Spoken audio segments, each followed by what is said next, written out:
Je suis donc Émilie Kema, je suis directrice à l'autorité de contrôle prudentiel. J'ai le plaisir d'introduire la conférence aujourd'hui donc avec Stéphane Lemaire. Je vais être brève parce qu'on a peu de temps. Ce que je souhaite dire, c'est qu'on est vraiment ravis côté ACPR que cette conférence ait pu être maintenue avec les actuaires. Donc, on remercie l'Institut des actuaires d'avoir réussi à ce qu'on puisse tous se parler. Pour nous, c'est important sur des périodes régulières de pouvoir discuter des sujets actuels, des points d'attention. Tout particulièrement dans cette période un petit peu compliquée qui introduit encore d'autres complexités dans les calculs. On en parlera tout à l'heure. Donc, c'est un événement important. Comme le timing est réduit, on a 2 heures, on a dû faire des choix sur les sujets dont on vous parle aujourd'hui, sachant qu'on se tient donc à disposition de l'Institut des actuaires pour avoir d'autres temps d'échange avec les actuaires. Voilà, merci. Bonjour à toutes et à tous. Je suis Stéphane Lemaire, président de la commission prudentielle et de mon côté, je serai aussi bref pour quelques mots d'introduction. Cet événement est toujours aussi attendu des membres et c'est le fruit d'un dialogue continu entre l'Institut des actuaires et le superviseur. Ce dialogue, il a été initié maintenant il y a plusieurs années. Et j'en profite aussi à mon tour pour maintenant remercier l'ACPR pour la co-organisation de cette conférence. Et sans plus attendre, maintenant, je vous propose d'aller dans le détail du programme de l'après-midi. On aura la possibilité de poser des questions par chat et les questions seront répondues par les différents intervenants au moment des 2 sessions de questions qui sont renseignées dans le programme. Donc, on va démarrer la conférence avec le Best Estimate où seront abordées la gouvernance du BE et les générateurs de scénarios économiques. On poursuivra avec l'arrêté PPB qui date donc de fin décembre de l'année dernière. On poursuivra avec les long-term equity investment donc qui sont le fruit de la révision 2018 de Solvabilité 2. Puis la première question, la première série de questions qui concerneront donc les 3 thèmes précédents. On poursuivra la conférence avec Chainleader, puis ensuite les USP et on finira par le reporting. Et enfin, une deuxième séance de questions. Et pour rappel, les questions peuvent être posées par chat et seront donc traitées à l'issue de chacune des 2 parties. Sans plus attendre, je cède la main aux premiers intervenants sur le Best Estimate. Et puis, je vous souhaite à toutes et à tous une très bonne conférence. Merci Stéphane. Donc, Anissa pour la CPR et David pour l'Institut des actuaires. Merci. Bonjour à tous. Donc, Anissa Zaria, je suis adjointe chef de la brigade qui contrôle les groupes de protection sociale à la CPR. Donc, ensemble, aujourd'hui, on va regarder la gouvernance autour du calcul des provisions techniques, mais étant donné que le sujet est assez large, on va faire un focus sur l'incertitude autour de cette meilleure estimation. Alors, tout d'abord, on va faire un rappel sur le calcul de la meilleure estimation pour voir d'où vient cette incertitude. Ensuite, on va faire un focus sur le rôle de la fonction actuarielle et celui de la gestion des risques sur le calcul de cette incertitude. On va ensuite donner quelques hypothèses et méthodes qui paraissent structurantes et qui peuvent impliquer une incertitude importante. Et ensuite, on va terminer par pourquoi est-il important de faire ce calcul d'incertitude et d'en informer les instances dirigeantes. Faisons quelques rappels sur le calcul de la meilleure estimation pour celles et ceux parmi vous qui ne font pas du calcul de BE dans le cadre de leur mission habituelle. Donc, le Best Estimate, c'est une espérance mathématique par des flux futurs attendus et actualisés. Donc, c'est une espérance qui est calculée par rapport à toutes les variables qui ont une incidence sur les engagements de l'assureur. Donc, ça peut être des variables macroéconomiques telles que le taux ou l'inflation, qui sont notamment importants pour les engagements longs, la sinistralité avec l'état de mortalité ou de longévité, le comportement des assurés aussi, ça peut être un facteur important pour le calcul du BE, les frais, etc. Donc la liste, elle est assez longue. Il y a énormément d'hypothèses et de choix méthodologiques qui ont une importance considérable sur le calcul du BE. Et en fait, chacun de ces facteurs est une variable aléatoire qu'on arrive à plus ou moins bien connaître. Et quand nous calculons l'espérance des flux, ça implique une incertitude autour de cette espérance, qui peut être plus ou moins matérielle. Alors, les textes donnent des précisions importantes sur le calcul de Bayes estimate. Ils précisent que donc, les hypothèses choisies doivent être réalistes. Et ils précisent également que les prévisions techniques doivent être calculées de manière prudente, fiable et objective. Alors, la fonction actuarielle joue un rôle très important sur le calcul. Elle coordonne tout d'abord le calcul des prévisions techniques, prudentielles, et ensuite c'est elle qui garantit le caractère approprié de l'ensemble des méthodologies et hypothèses utilisées. Le sujet de qualité de données est également très important parce que c'est elle qui évalue cette qualité de données, et si on n'a pas une qualité de données suffisante, on a beau avoir des modèles très sophistiqués, le Bayes estimate in fine, il ne sera pas suffisant. Il est également important, en attente de cette fonction actuarielle, à ce qu'elle compare les meilleures estimations aux observations empiriques, et ça peut donner aussi une piste sur comment justifier du réalisme des hypothèses retenues. Donc, la fonction actuarielle, elle doit informer le conseil d'administration, elle a ce devoir d'information, elle informe notamment via le rapport de la fonction actuarielle, elle donne son analyse de la fiabilité et du caractère adéquat du calcul des provisions techniques. Donc, dans cette analyse, elle précise également les sources dont est tirée cette estimation, et elle donne également le degré d'incertitude lié à cette estimation. Et ça, c'est assez important parce que donc, il est attendu de la fonction actuarielle à ce qu'elle inclue dans son rapport des études de sensibilité des provisions techniques à chacun des grands risques des provisions. Mais il ne faut pas qu'elle se limite à juste un catalogue de sensibilité. Il faut vraiment qu'elle donne un degré d'incertitude global lié à l'estimation des provisions techniques. Pourquoi? Parce que tout ça, ça ensuite, on va le voir par la suite aussi, ça a bien sûr une incidence sur le niveau des fonds propres et le niveau du ratio de solvabilité. Donc, pour que les ressources de la fonction actuarielle et les ressources de l'assureur soient bien utilisées, il est important à ce qu'il y ait des hypothèses structurantes qui soient identifiées afin qu'il y ait encore plus de ressources structurantes. C'est pour cela que faire des études de sensibilité, c'est aussi important afin de pouvoir les... Alors, on a vu qu'il y a une incertitude liée à ces risques de provisionnement. Donc, il se peut qu'il y ait des pertes. Donc, il y a un risque de provisionnement qui doit être pris en compte par le système de gestion des risques, et que tout ça, ça implique que la fonction actuarielle et la fonction gestion des risques doivent collaborer étroitement.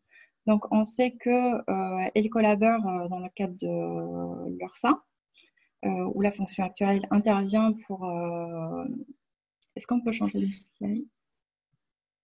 Merci. Donc, on sait que la fonction actuarielle intervient dans l'URSSA et son opinion des provisions techniques et ce que ça implique ensuite en termes de gestion des risques. Mais il est également important à ce que ces fonctions actuarielles, donc vous, les actuaires qui travaillez dans le cadre de la fonction actuarielle et ceux qui travaillent dans la gestion des risques, ils communiquent, ils parlent, qu'il n'y a pas de travail en silo afin que la gouvernance des assureurs soit adéquate. Alors, il est important que les deux collaborent, notamment dans le cadre de la rédaction de la politique écrite sur le provisionnement, qui est ensuite validée par le conseil d'administration et qui doit comprendre des mesures pour évaluer et gérer les risques de pertes qui sont liés à des hypothèses inadéquates qui sont le calcul du VE.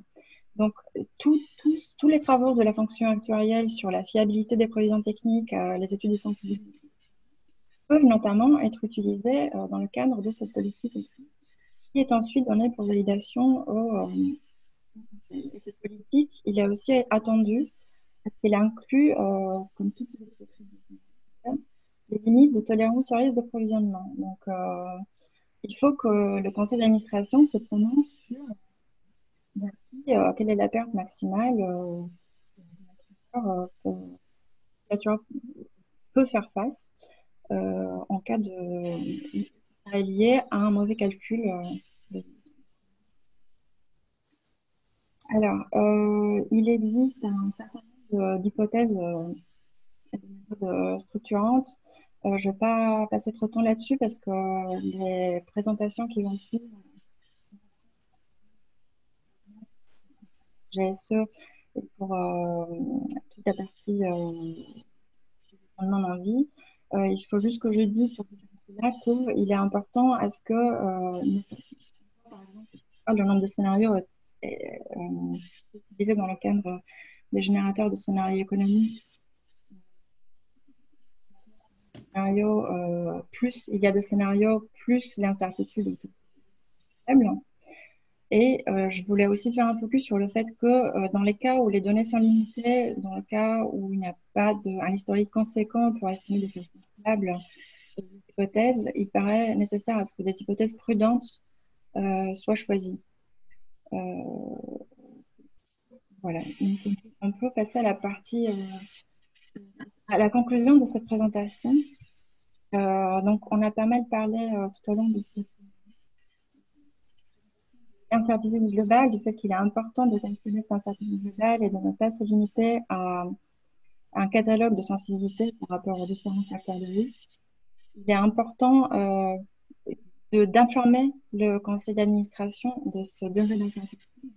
Il est important aussi de calculer les prévisions techniques de manière fiable. Donc, ça semble exclure notamment des intérêts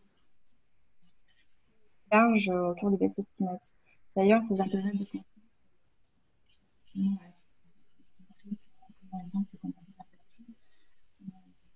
en tout cas, il est important de faire ça, on vous entend très mal. Est-ce que vous pouvez couper votre caméra parce qu'on vous entend très mal? Je pense qu'il y a un problème de débit.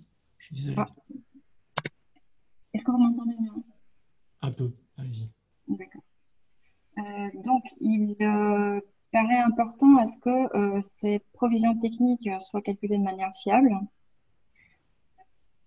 Ok, donc c'est mieux. Alors, pourquoi est-il important de faire ce calcul? Parce que vous pouvez imaginer une incertitude de quelques pourcentages autour du best estimate ou des provisions techniques. Ça implique une incertitude encore plus forte autour de l'estimation des fonds propres prudentiels et donc du ratio de solvabilité. Donc, on a pris l'exemple d'un organisme qui couvre son SR à 150% avec un bilan fictif pour dire que une incertitude de 5%, de plus ou moins 5% autour des provisions techniques, qui paraît plutôt faible quand on regarde par rapport aux provisions techniques, implique une incertitude de plus ou moins 33% sur les fonds propres et une incertitude de plus ou moins 50 points autour du ratio de solvabilité. Donc finalement, on avait affiché un ratio de solvabilité de 150% et quand on prend en compte l'incertitude, on arrive, c'est un cas un peu extrême peut-être, mais on arrive à un ratio de couverture qui serait compris entre 100 et 200%.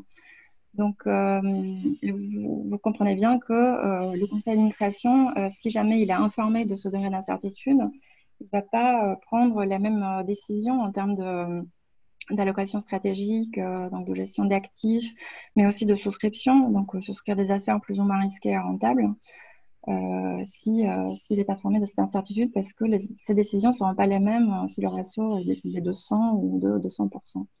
Donc, il paraît important que le conseil ait cette information et qu'il prenne cette décision importante en toute connaissance de cause, parce qu'in fine, c'est de sa responsabilité de prendre les bonnes décisions pour l'assureur. Voilà ce que j'avais à dire sur cette présentation. Merci beaucoup. Merci Anissa. On va passer maintenant la parole à Raphaël pour la suite. N'oubliez pas de poser vos questions à travers le chat et on y répondra à la fin de la première partie. Merci. Bonjour à tous. Alors, n'hésitez pas à me dire sur le chat si vous m'entendez mal à un moment. Alors, Raphaël Goran, donc je suis adjoint au chef de la cellule modèle interne et donc on est le pôle d'expertise, on va dire, quantitative de la CPR en ce qui concerne le contrôle des assurances. Et aujourd'hui, on va vous parler, lors de cette session, de générateurs de scénarios économiques. Donc, on peut passer à la slide suivante pour introduire un petit peu le sujet.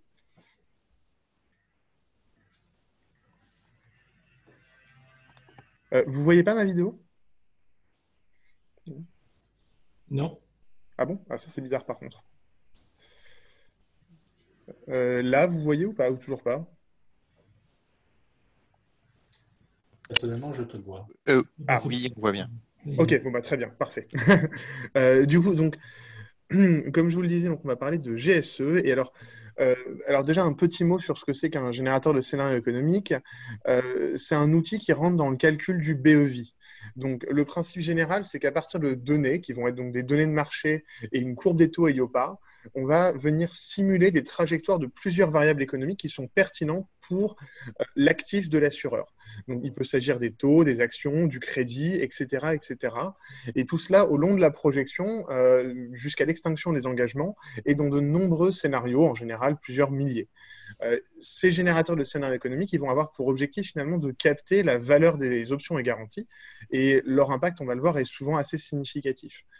Cet été, un certain nombre d'entre vous ont peut-être été concernés, le SGSCPR a réalisé une étude thématique sur une quinzaine d'organismes sur ce sujet.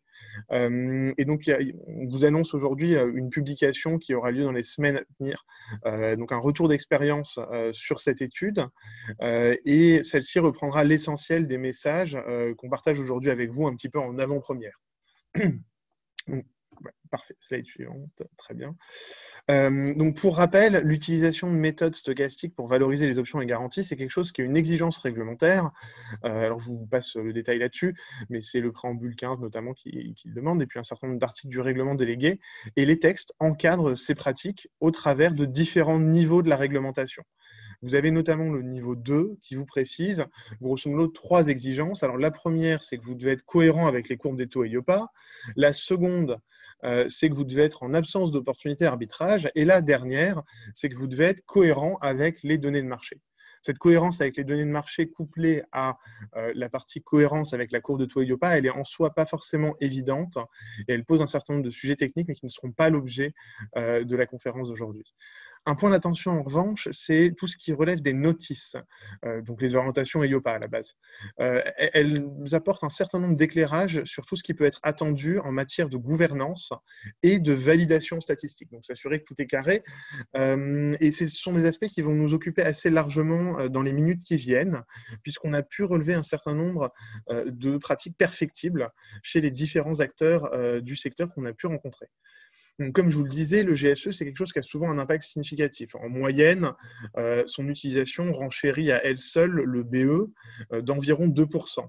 Donc, comme vous le disiez, Anissa, tout à l'heure, ça représente une part non négligeable des fonds propres avec des niveaux qui peuvent être très variables, cela dit, d'un organisme à l'autre. Puisque forcément, ça va dépendre de l'actif, du passif, mais aussi bien sûr du modèle.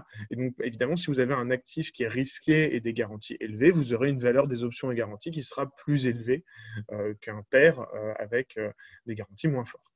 Le GSE, comme c'est quelque chose qui a une importance assez non négligeable dans le calcul, le GSE doit être traité comme une hypothèse clé dans le cadre des travaux, notamment de la fonction actuarielle. Et à ce titre, un point important qu'on souhaite partager avec vous dès à présent, c'est qu'on s'attend à avoir des sensibilités sur, alors d'une part, la question du choix du modèle, quand la question se pose, mais aussi surtout sur tout ce qui va être donné de calibrage, notamment si certaines d'entre elles sont exclues, pour différentes raisons, plus ou moins bonnes, tout dépend. Également sur la définition des paramètres clés. Quand on pense à paramètres clés, on peut notamment penser aux corrélations qui sont utilisées pour la structure de dépendance, mais également aux facteurs de déplacement pour les modèles qui en sont pourvus, ce qui leur permet de modéliser des taux négatifs, par exemple. On peut encore parler du nombre de scénarios, puisque c'est un choix qui est là aussi réalisé par les organismes. Donc cette liste n'est bien sûr pas exhaustive, mais elle représente déjà quelques bonnes pratiques. Et enfin, un mot rapide sur le RSR, celui-ci doit aussi couvrir le sujet des générateurs de scénarios économiques, puisqu'il s'agit bien sûr d'hypothèses clés. Vous avez une notice qui en parle plus en détail. Et notamment, si des changements importants sont réalisés sur le GSE, il convient d'évaluer et d'indiquer leur impact au sein du document. Quelques mots maintenant sur la question de la gouvernance des GSE. On observe des pratiques assez disparates, et honnêtement tout est possible en la matière. C'est quelque chose qui est assez souvent externalisé par les acteurs, et donc vous allez avoir une assez large partie en pratique des acteurs qui externalisent le développement de leur GSE. Ce qui ne veut pas dire pour autant que cette large partie externalise le calibrage. Le calibrage du GSE, donc la définition des paramètres notamment, le fait de faire tourner le GSE, c'est quelque chose qui est souvent réalisé pour le coup en interne, dans grosso modo les 2/3 des cas. Un point qui est important, c'est que quel que soit le process qui est utilisé, quelle que soit la personne, si je puis dire, qui est responsable de faire tourner le GSE et de réaliser son calibrage, etc., il y a une importance particulière à ce que les tests de validation du GSE qui sont prévus par la réglementation, et notamment les tests de martingalité, market consistency ou corrélation, soit réalisés en interne, même lorsqu'il y a externalisation du calibrage, soit au moins qu'ils fassent l'objet d'une analyse vraiment approfondie des calculs qui sont réalisés par le prestataire. Typiquement, l'exemple, le contre-exemple classique de ce qu'on a pu observer chez quelques acteurs, c'est le fait de se baser uniquement sur un document PDF qui serait fourni par le prestataire et qui ne serait même pas basé sur les scénarios qui sont utilisés en pratique pour le calcul du BE d'un organisme donné. Donc, il faut avoir des tests qui soient sur les scénarios que vous utilisez en pratique, ce qui paraît logique, mais qui n'est pas forcément tout le temps le cas. Slide suivante. Donc, slide suivante, quelques généralités maintenant sur les générateurs de scénarios économiques et en pratique des généralités qui commencent par la question des retraitements. C'est un point important, les GSE, c'est un outil statistique qui donne parfois des scénarios un petit peu extrêmes. À ce titre, on trouve assez souvent des retraitements pour écrêter certains scénarios extrêmes à la hausse comme à la baisse. Le principe général en matière de retraitement, c'est que ces retraitements ils doivent rester limités, contraints à quelques scénarios. Ça doit demeurer des retraitements sur les scénarios exceptionnels. Quand on dit exceptionnel, on pense typiquement à 1, 2, 3, 4, 5 scénarios peut-être, mais certainement pas, par exemple, 5% des scénarios qui feraient l'objet d'un retraitement ou d'un plancher ou d'un seuil maximal. De manière générale, ces retraitements ils ne doivent pas induire de biais dans la valorisation et par exemple, il convient d'exclure tout ce qui pourrait se rapprocher d'une limitation artificielle du niveau des taux négatifs appliqués ex post sur les scénarios. De manière générale, une bonne pratique qu'on a pu observer sur ce sujet, c'est le fait d'avoir un vrai suivi de la fréquence d'activation des retraitements. Donc, si vous avez un retraitement qui habituellement s'active dans 2, 3, 4 scénarios, si tout d'un coup il se met à s'activer dans 50 scénarios, ça ne va pas.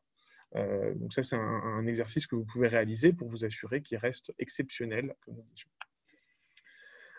Donc on peut passer à la slide suivante.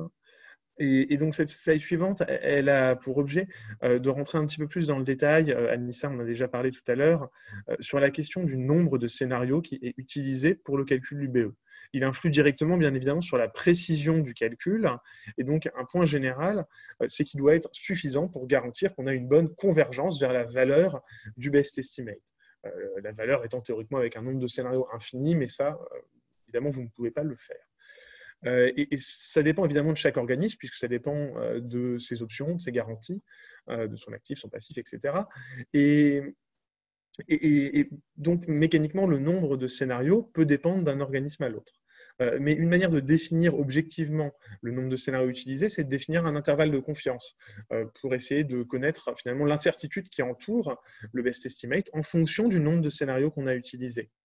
Et ce qu'on constate, on vous met quelques statistiques que vous pourrez retrouver dans la communication qui sera faite dans les semaines qui viennent, mais ce qu'on constate, c'est par exemple qu'un intervalle de confiance de l'ordre de 0,2% du best estimate est quelque chose qui peut être relativement raisonnable. Et donc, si vous, par exemple, vous observez une forte augmentation de l'incertitude à un exercice, vous pouvez vous attendre à augmenter peut-être le nombre de scénarios de manière à diminuer cette incertitude. Slide suivante. Quelques mots maintenant sur la fuite. La fuite de modèle, le principe général, c'est que, comme le disait Lavoisier, entre guillemets, rien ne se perd, tout se transforme, et donc ça vaut aussi pour les actifs qui se transforment, si je puis dire, en fonds propres et en best estimate. L'objet d'un modèle de BE, c'est de répartir l'actif entre les assurés et l'assureur, et parfois il existe un écart résiduel entre ces deux morceaux-là et puis l'actif. Et donc, dans tous les cas, ce qu'il faut bien avoir en tête, c'est que la fuite, c'est la résultante de choix qui ont été faits par l'organisme. Limiter le nombre de scénarios à un certain montant, ce qui induit forcément une fuite, puisqu'il y a une erreur de convergence. Mais ça peut être aussi des erreurs, typiquement des conventions de calcul qui seraient différentes entre le GSE et le calcul de BE, convention exponentielle, actuarielle d'un côté et de l'autre.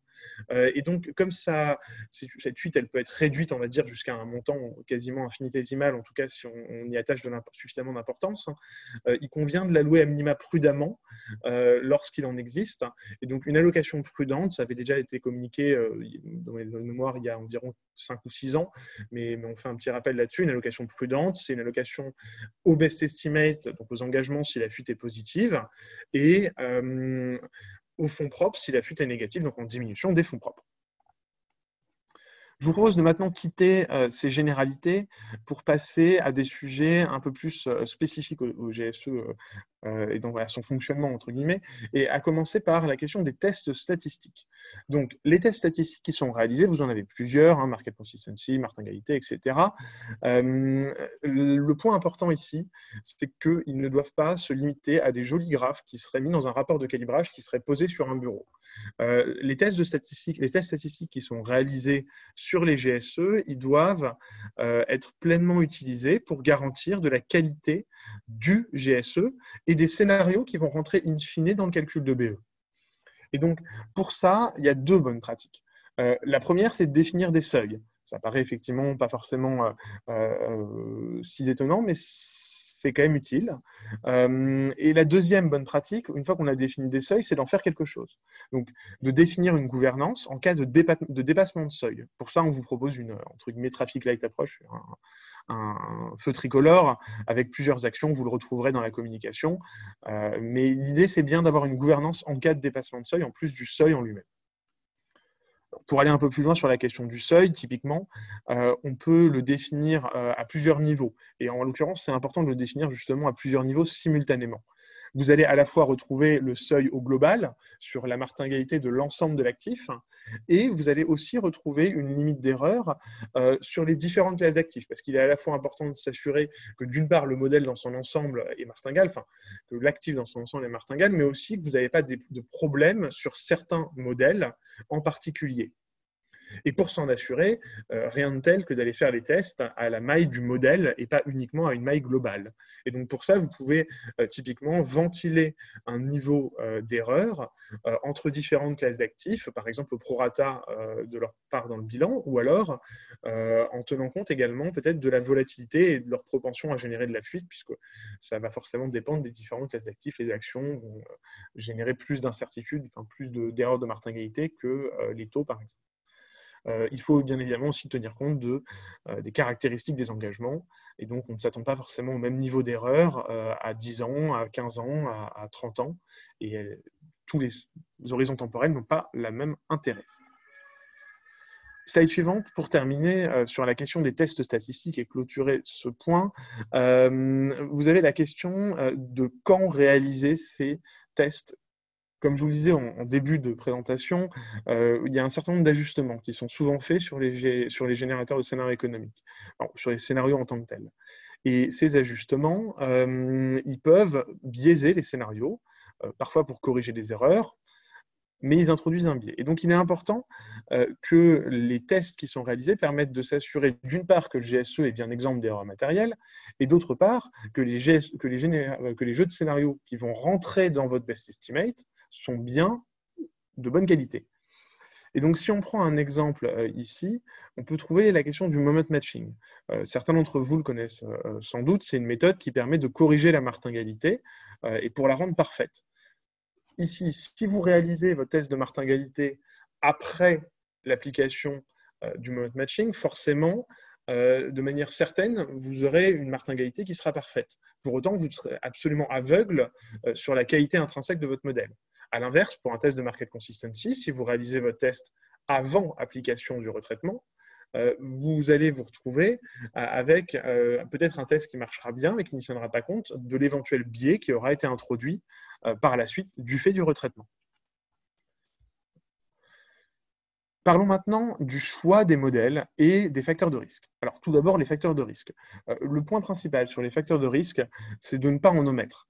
Forcément, tout dépend de votre profil de risque, de vos actifs, de la matérialité des différentes classes d'actifs et même de la nature au sein d'une même classe de risque de vos actifs. Et les deux points importants qu'on souhaite mentionner, c'est l'importance de considérer la modélisation du crédit stochastique, et de l'inflation. C'est deux facteurs de risque qui ne sont pas systématiquement modélisés et pour lesquels on ne retrouve pas non plus systématiquement des justifications sur la non-modélisation ou des mesures de sensibilité. Je vais laisser la parole à nos collègues de l'Institut des actuaires qui vont vous dire quelques mots sur ce sujet en particulier. Bonjour à tous. Merci Raphaël. David Mariouza, représentant de l'Institut des actuaires sur le volet Best Estimate et donc également sur le volet du GSE. Vous venez de le rappeler, effectivement, la CPR préconise l'intégration généralisée de défauts stochastiques dans les modèles, en recommandant plus particulièrement certains modèles, comme des modèles à changement de rating. Or, vous le savez, je pense, tout aussi bien que nous, l'intégration de ces diffusions dans les modèles S2 est extrêmement complexe et chronophage pour les assureurs, sans forcément être si impactante que ce qu'on pourrait envisager ou anticiper en termes de couverture. Et donc, l'idée d'avoir ce principe de proportionnalité et de l'utiliser également au regard de la part d'actifs obligataires, en particulier de type corporate, que pourraient avoir les organismes, et également la part de ces actifs en termes de notation, soit une notation plus dégradée, pourrait, à notre sens, être une bonne justification pour la non-retenue de l'intégration du risque de crédit dans ces modèles. Peut-être la première question, du coup, c'est est-ce que vous confirmez ce point? Et la deuxième partie de la question qu'on souhaitait aborder ici sur ce volet risque de crédit, ce serait dans le cas où l'intégration de ces défauts stochastiques serait primordiale, et on peut le comprendre tout à fait pour une partie des acteurs, ne pourrions-nous pas imaginer, peut-être dans un premier temps, intégrer des modèles alternatifs, comme des modèles à forme réduite, plutôt que des modèles à changement de rating, qui, comme je l'ai dit tout à l'heure, sont extrêmement complexes à intégrer dans les outils piliers. Et surtout, quand on regarde différents modèles, et si on se focalise sur le modèle LMN, qui est un modèle à forme réduite, on va constater qu'il va intégrer davantage de paramètres que des modèles à changement de rating. Et donc, du coup, il pourrait tout à fait répliquer plus finement les données de marché. Et donc, la deuxième partie de la question, c'est est-ce qu'on ne pourrait pas imaginer d'utiliser ces modèles alternatifs qui sont beaucoup plus faciles à intégrer dans des modèles ALM pour les calculs piliers 1 et du coup, qu'est-ce que vous en pensez? Alors, peut-être pour répondre donc d'une part à la première question et à la deuxième aussi d'une certaine manière, évidemment la question de la proportionnalité s'entend toujours quand on parle de best estimate. Et de manière générale d'ailleurs, plus un modèle est complexe à d'autres égards, si vous avez par exemple des futures décisions de gestion très complexes d'un côté et de l'autre côté une modélisation simpliste du risque de crédit, on s'attendra peut-être à ce que vous fassiez aussi plus d'efforts de ce point de vue-là. Donc la proportionnalité de manière générale s'applique évidemment toujours, elle s'applique aussi en tenant compte évidemment du profil de risque de l'organisme. Donc, si vous avez un actif qui est largement composé d'obligations assez peu risquées, des souverains très bien notés, effectivement, on s'attend à avoir des impacts bien plus faibles que si vous avez un actif qui est plus risqué. Donc, il y a aussi là-dessus entre guillemets prime à la prudence en fonction de la gestion d'actifs. Sur la question des modèles, maintenant, on n'a pas de religion particulière en matière de modèles. Le point, c'est tout d'abord déjà d'être capable d'avoir une évaluation de la matérialité. Donc, si le fait d'utiliser des modèles plus simples dans un premier temps, avec un coût d'implémentation réduit et une manière pour avoir une première estimation de la matérialité pour un organisme donné, je pense qu'effectivement, on y est favorable. Et de manière générale, nous, ce qu'on observe dans les pratiques de marché, c'est des impacts qui peuvent être très variables d'un organisme à l'autre, parce que justement, il y a cette différence de profil de risque et de modélisation aussi, mais notamment de profil de risque qui joue assez significativement. Pour continuer sur la question du choix des modèles, et d'ailleurs ça rejoint votre point, comment dire, un message qu'on voudrait faire passer, c'est que, alors d'une part, il faut justifier son choix de modèle et s'assurer que le choix est relativement pertinent, mais un message qu'on veut faire passer aussi, c'est qu'il n'y a pas forcément lieu d'exclure des modèles simples juste parce qu'ils sont simples. La prime à la complexité, elle n'est pas forcément, c'est pas forcément un objectif en soi, et il n'y a pas forcément de raison d'aller choisir des modèles qui sont des véritables usines à gaz en permanence. Sur ce point, ce qu'on appelle par modèle simple, c'est des modèles qui permettent quand même de capter évidemment les effets qu'on veut capter. Donc typiquement, des modèles trop simples type Vasicek qui ne reflètent même pas la courbe de taux initiale, ou éventuellement du Woolen-White un facteur avec très peu de degrés de liberté, c'est peut-être un petit peu extrême, mais même sur des modèles de taux, on va dire, dits courts, avec du G2++ ou des CIR ou autres, on peut aboutir à déjà des résultats tout à fait satisfaisants. Le point clé là-dessus, c'est vraiment la prudence du calibrage. C'est-à-dire que si vous utilisez un modèle simple, dans ce cas-là, il faut au moins vous assurer que vous ne sous-estimez pas les volatilités, et donc le BE, avec votre modèle. Donc c'est plus sur les tests de market consistency, finalement, que vous allez vous assurer qu'il n'y a pas de loupé ou qu'il n'y a pas une sous-estimation de la volatilité sur certains ténors maturité qui seraient pertinents au regard de votre profil de risque. Et peut-être pour continuer là-dessus, quelques mots donc, sur le calibrage des modèles, pour finir là-dessus. De manière générale, on vous le disait tout à l'heure, il ne faut pas exclure arbitrairement de données. Et un point général, c'est que si vous excluez certaines données, par exemple des données en dehors de la monnaie, ou par exemple sur des critères de liquidité, l'un des points, c'est aussi de s'assurer via les tests de market consistency, qui peuvent être réalisés sur les scénarios eux-mêmes, que vous n'avez pas de sous-estimation de la volatilité sur les données que vous avez exclues. Même si elles ne peuvent pas être utilisées pour le calibrage du fait de limitation de modèles, vous êtes toujours dans la possibilité de réaliser des tests dessus. Donc, il ne faut pas limiter les tests de market consistency aux seules données de calibrage, mais bien inclure l'ensemble des actifs possibles concernés. Sur l'immobilier, on a un point particulier sur la prudence des hypothèses, dans la mesure où c'est souvent des données qui souffrent de limitations en termes de données disponibles et notamment de volatilité implicite. Vous n'en avez pas, clairement. Et donc, vous êtes obligé d'utiliser des données de volatilité historique, ce qui implique de faire un certain nombre de choix arbitraires. Et qui dit choix arbitraire dit, de manière générale, prudence. La prudence n'est pas forcément antithétique avec le concept de best estimate. Elle est bien mentionnée dans le niveau 1, dans la directive. Et sur l'immobilier aussi, ne pas oublier les effets de levier qui sont un point important qu'on a observé une certaine tendance à oublier parfois. Et enfin, un petit rappel, donc faites des sensibilités, comme vous le disiez Anissa tout à l'heure, aux paramètres clés et aux pondérations, a fortiori lorsque vous utilisez des modèles simples. Là, je laisse la parole à nouveau à nos collègues de l'Institut des actuaires. Oui, merci beaucoup. Sur ce volet immobilier, justement, le calibrage des volatilités implicites sur l'immobilier, vous venez de le préciser, il existe effectivement peu, voire pas de données disponibles. Et donc, forcément, les assureurs vont utiliser des approches qui se fondent sur des données historiques, en utilisant des indices de type MSCI ou IPD, voire même des données de la Chambre des notaires. Déjà, première question, c'est est-ce que ça vous paraît pertinent d'utiliser ces différentes données historiques et sur quelle longueur et aussi après, surtout, comment exploiter ces données pour le calibrage. On évoque ici quelques approches qui pourraient être retenues si on les cite. Une des premières, ça pourrait être de réaliser un calibrage sur la majorité de ces indices et finalement de retenir la volatilité qui serait la plus prudente. En revanche, est-ce qu'elle ne serait pas trop prudente ou alors on pourrait, sur la base de ces différents indices, identifier un calibrage qui viendrait quelque part qui serait un minorant et un autre un majorant, et considérer que le bon calibrage se situerait entre les deux, ou alors, voire même essayer dans la mesure du possible d'identifier un indice qui serait représentatif de son propre portefeuille d'actifs et de réaliser le calibrage sur celui-ci sans forcément tenir compte de l'ensemble des autres indices. Par rapport à ces différentes approches, est-ce que vous pouvez nous faire part de votre avis sur celle-ci?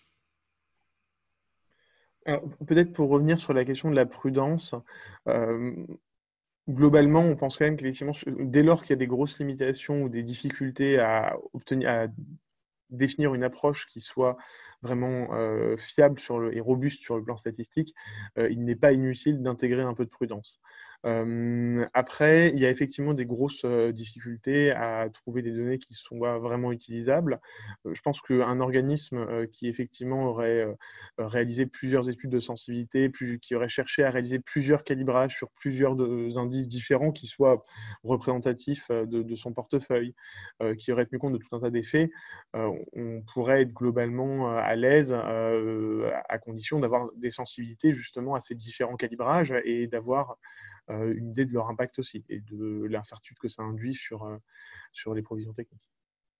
Mais globalement, l'idée de prudence est quand même un point qui est important ici, d'autant qu'on est sur quelque chose où il y a beaucoup de choix arbitraires qui doivent être faits, contrairement au reste du GSE où on a une grosse partie qui est quand même drivée par le marché, avec toutes les imperfections qu'on connaît au marché.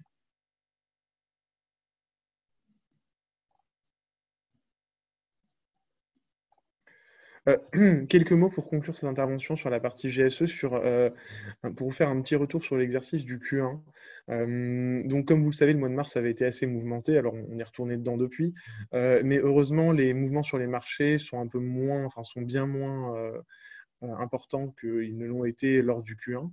Et ces mouvements s'étaient traduits à l'époque par une grosse explosion des volatilités implicites, avec des problématiques de liquidité notamment et des primes de risque qui avaient un petit peu explosé, ce qui avait fait craindre des valorisations erronées, tenant compte finalement plus d'effets de liquidité ou de primes de risque que d'effets de vraie anticipation de la volatilité future des marchés. Donc il y avait une communication qui avait été faite pour vous inviter à tenir compte de ce point et à faire attention, entre guillemets, à bien refléter la volatilité future des différents types d'actifs et non des effets purement marché.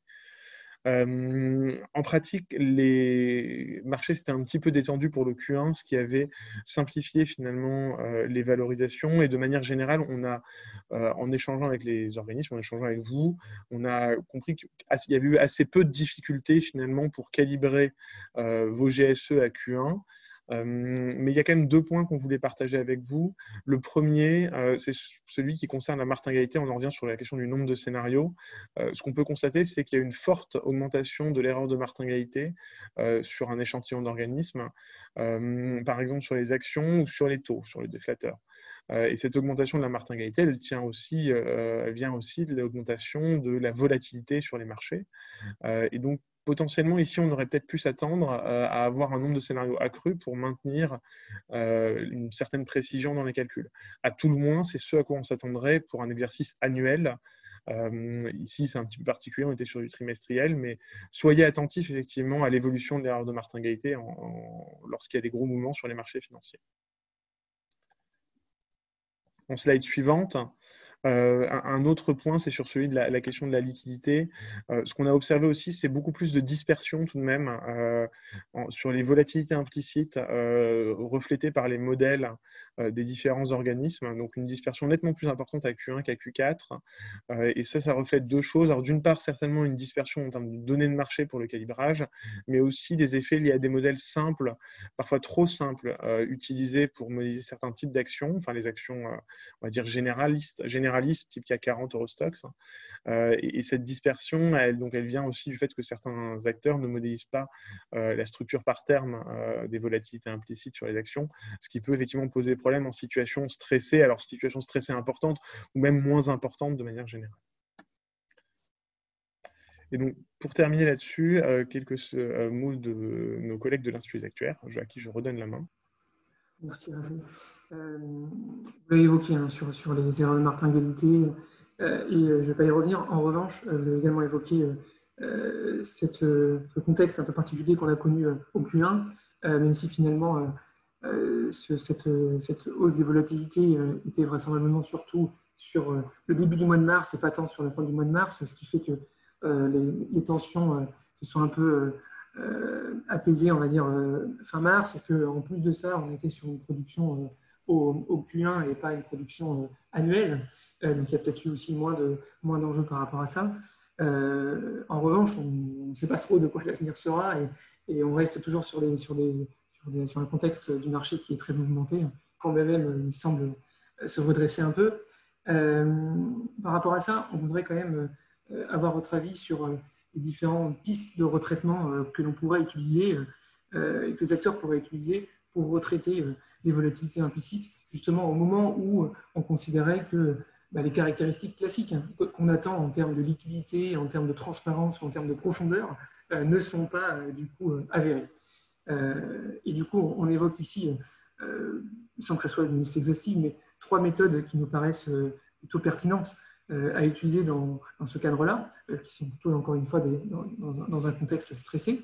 Une première une méthode qui viserait à limiter finalement la réplication des cycles de volatilité, qui serait comprise du coup dans une fourchette Lidasc qui serait, elle, plus réduite.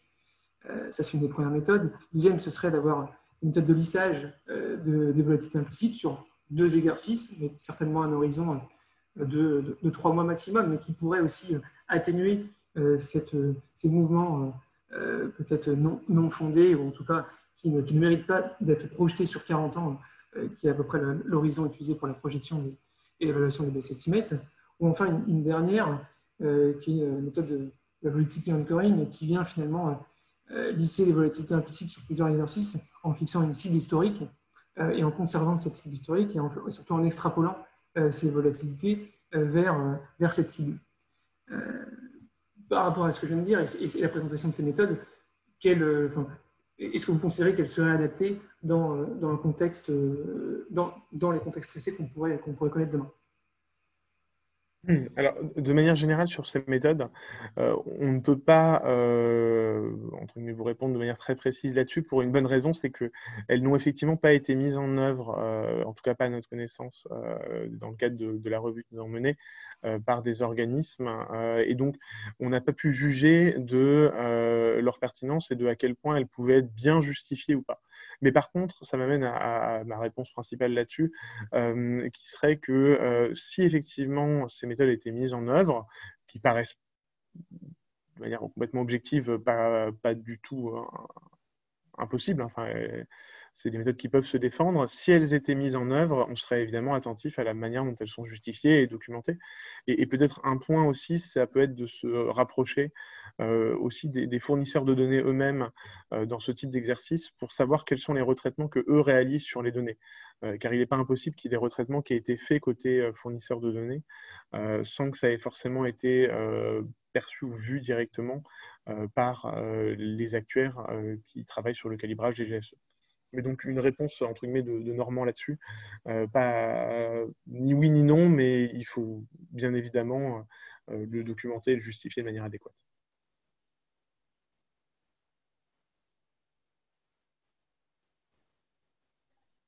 Alors, pour continuer du coup sur ces sujets, alors, donc, ce qui clôture la partie GSE, ouvre la partie PPB, je vais essayer d'être rapide parce qu'on a pris un peu de retard. Donc tout d'abord, un bref rappel, vous êtes tous comment dire, au courant de l'arrêté qui avait été pris en fin d'année dernière, donc le 28 décembre 2019. Et donc c'est un arrêté dit arrêté PPB qui introduisait de nouvelles dispositions qui conduisaient à rendre la PPB éligible en fonds excédentaires, qui est donc une disposition prévue par Solvabilité 2, qui conduit au retraitement de fonds non distribués, enfin de fonds de PB non distribués aux assurés en fonds propres, en tout cas sous Solva 2. Et donc, pour préciser les modalités de prise en compte de cet arrêté, la CGACPR avait publié une fiche technique qui avait été publiée dans les jours qui suivaient pour détailler les modalités de prise en compte de la PPB pour les calculs au 31-12.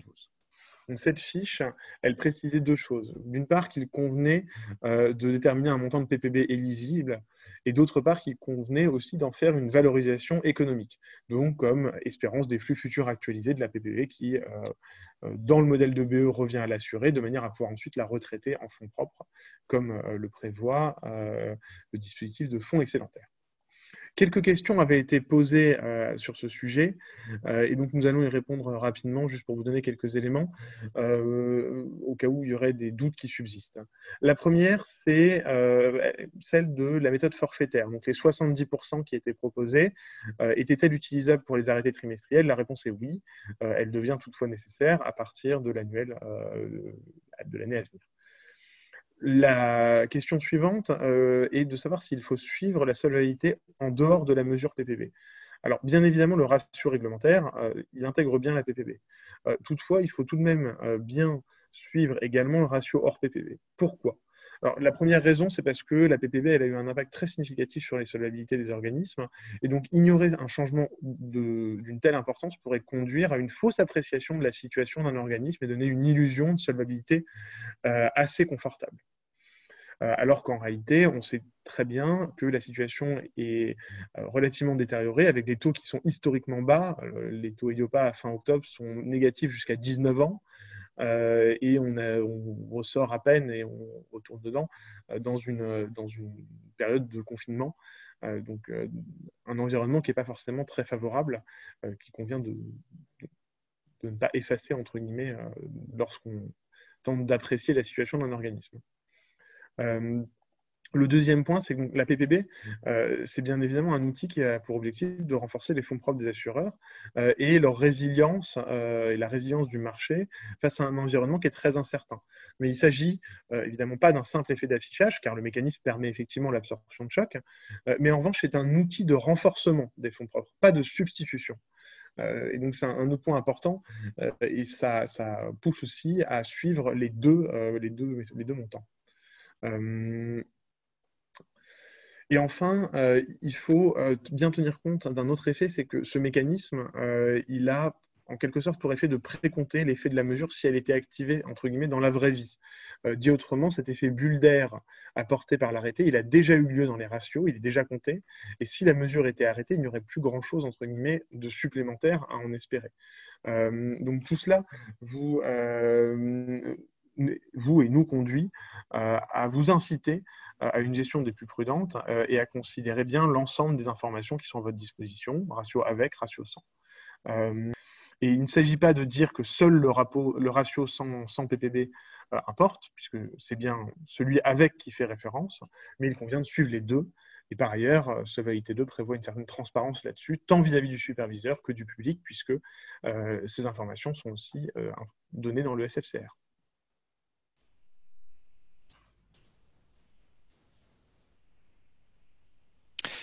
Alors oui, peut-être Stéphane Lemaire pour réagir sur ce point-là. Et c'est vrai que c'est aussi des discussions qui avaient largement eu lieu au niveau de l'Institut des actuaires et au sein de la commission prudentielle. Et c'est ce que j'en retiens et ce qu'on en retient sous contrôle de la CPR, c'est que le ratio réglementaire intègre bien la PPB, mais bien entendu, il ne faut pas occulter le fait que la soutenabilité des taux bas et négatifs demeure et que ça reste un point d'attention qu'il s'agit de bien monitorer dans l'ensemble des dispositifs internes à l'entreprise. C'est aussi comme ça que l'Institut des actuaires, on a commencé à initier une réflexion sur le thème. Et je laisse tout de suite la suite de la parole à Raphaël. Et deux questions qui avaient déjà été en partie clarifiées dans la note, mais dans la fiche technique. Mais la reconnaissance des fonds excédentaires au niveau groupe, ils sont considérés donc comme non disponibles par défaut et donc ils sont admissibles uniquement dans la limite de la contribution de l'entité au SCR du groupe. Et enfin, une question qui nous est parvenue également sur la prise en compte de l'arrêté pour les FRPS et pour la contribution des FRPS dans un groupe. Donc dans les deux cas, non. La PPB ne peut pas être prise en compte dans la mesure où il relève non pas de la directive S2 mais de la directive IORP et que celle-ci ne prévoit pas de fonds excédentaires. J'en ai fini pour la PPB et donc je laisse la parole au suivant. Merci Raphaël. Donc, merci à tous. Bonjour à tous, rebonjour, donc Stéphane Lemaire, donc on va maintenant aborder le traitement des actions de long terme dans la formule standard LTEI. Alors, vous le savez tous, l'année dernière, il y a eu un amendement au règlement délégué Solvabilité 2 qui est entré en vigueur en juillet 2019 et qui a introduit un nouvel article, les Long Term Equity Investment, les LTEI. Ce dispositif permet donc, de desserrer les freins à l'investissement au sein de l'EE et le fruit de toutes les discussions qui ont eu lieu dans le cadre de la révision dite 2018 de Solvabilité 2 et qui avait trait au calcul du SR en formule standard en particulier. Et ensuite, il y a d'autres nouvelles discussions qui s'ouvrent dans le cadre de la révision 2020, mais ce sera sûrement le sujet d'une autre conférence. Alors, donc ce dispositif a été introduit maintenant il y a un peu plus d'un an, et le principe, c'est de faire bénéficier sur les actions que les assureurs sont en capacité de détenir sur le long terme un choc réduit à 22%, là où le choc en formule standard conduit à appliquer un choc de 39% pour les actions cotées et 49% pour les actions dites de type 2.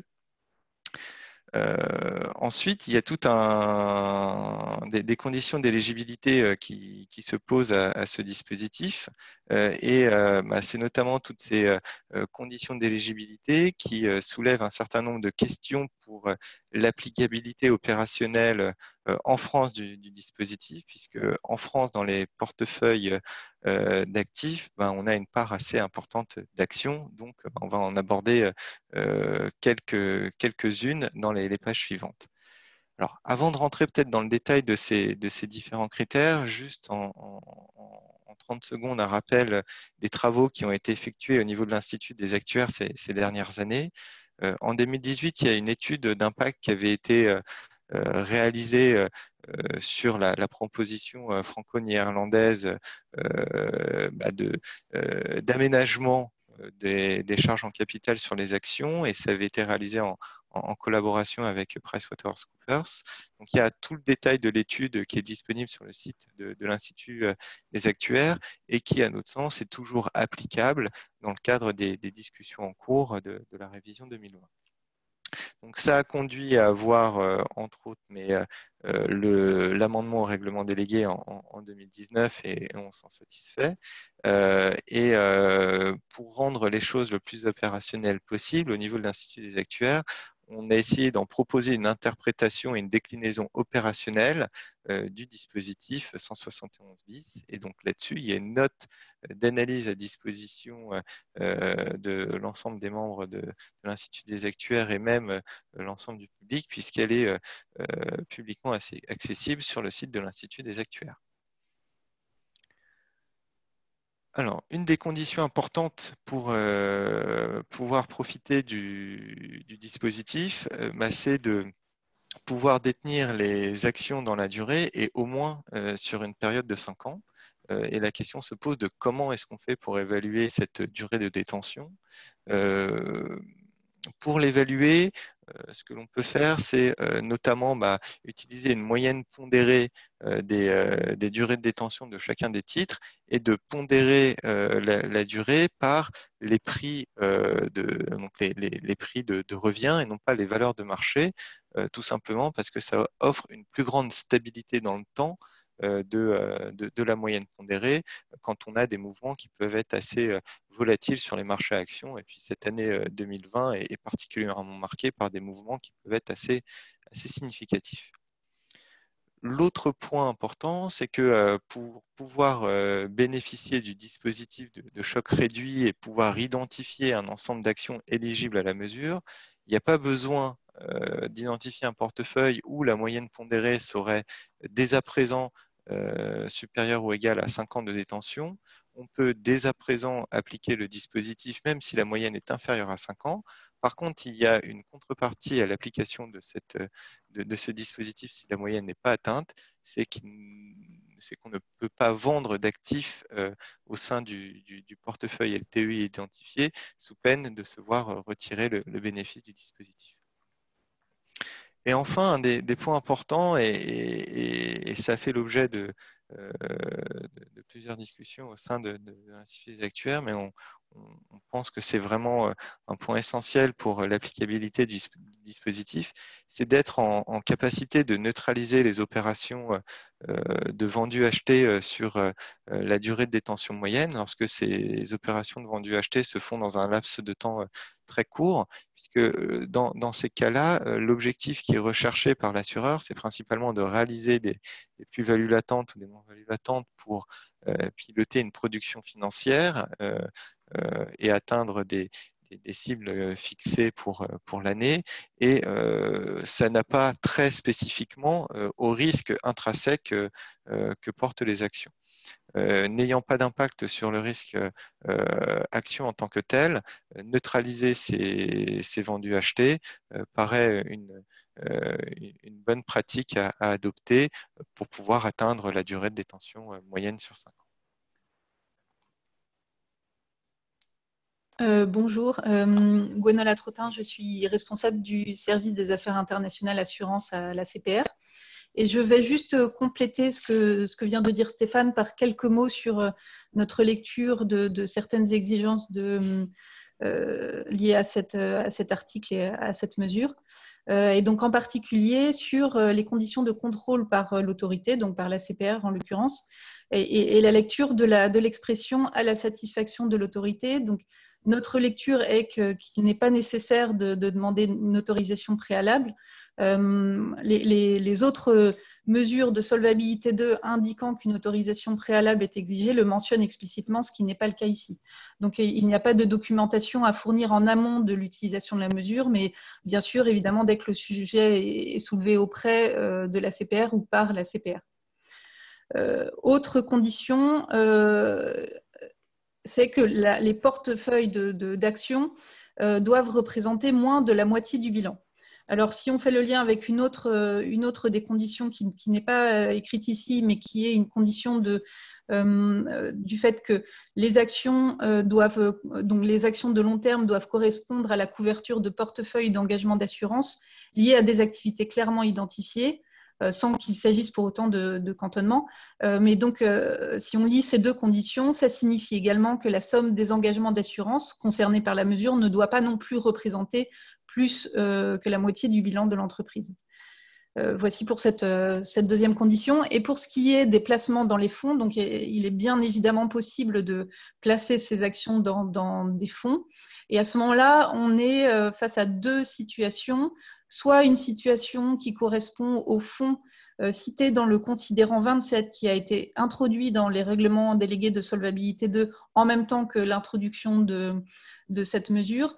Il s'agit des fonds d'entrepreneuriat social, des fonds de capital risque, des fonds d'investissement alternatifs de type fermé ne recourant pas à l'effet de levier.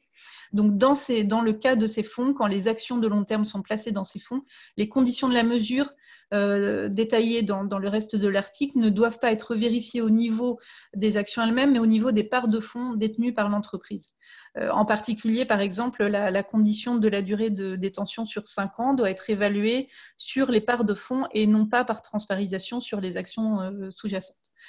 Dans le cas d'autres fonds, parce qu'il est évidemment possible de mettre les actions dans d'autres fonds, donc dans le cas de tous les autres fonds, alors la condition de durée de détention, par exemple, là, cette fois-ci, doit se calculer, ainsi que tous les autres critères d'ailleurs, mais ils doivent, en particulier, cette condition de durée de détention sur 5 ans doit se calculer par transparence aux actions sous-jacentes ainsi qu'aux parts du fonds. Donc, ça signifie que les parts du fonds doivent être conservées et que les actions sous-jacentes doivent être elles-mêmes conservées, avec bien sûr neutralisation des effets de vendu acheté tels que mentionnés par Stéphane. Et je vous donne juste quelques mots sur l'avenir de cette mesure parce que, comme il a été mentionné, elle pourra elle fera assez certainement partie de la revue 2020 de Solvabilité 2.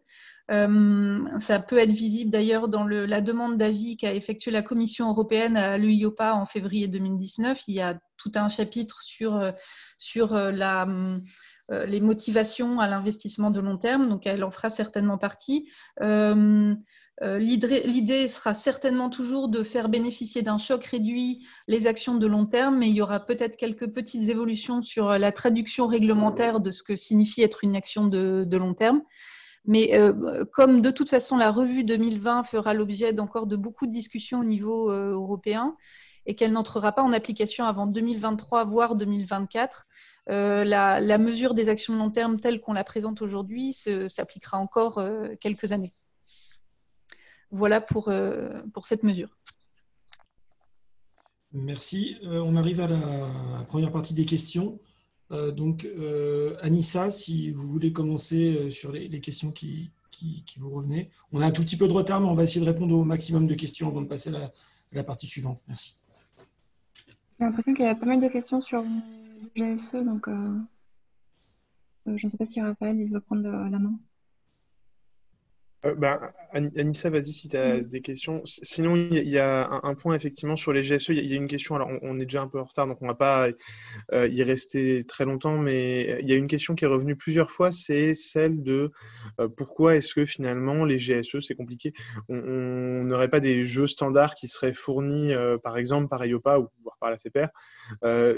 Pour votre information, c'est une proposition qu'on a essayé effectivement de soutenir à plusieurs reprises à EIOPA, sans forcément un grand succès, mais c'est quelque chose qui nous semblait pas complètement absurde, ne serait-ce que comme mesure de proportionnalité, tout en sachant bien sûr que théoriquement, il faut que les GSE soient calibrés pour tenir compte des optionnalités et des caractéristiques des actifs et des passifs d'un assureur. Donc voilà, je propose de m'arrêter là-dessus pour les questions GSE et juste de dire un mot sur la PPP parce que j'ai vu la question à plusieurs reprises. Donc pour l'annuel fin 2020, non, la méthode forfaitaire à 70% ne peut pas être utilisée. En revanche, ça n'empêche pas d'utiliser la méthode simplifiée qui n'est pas extrêmement compliquée en termes d'application.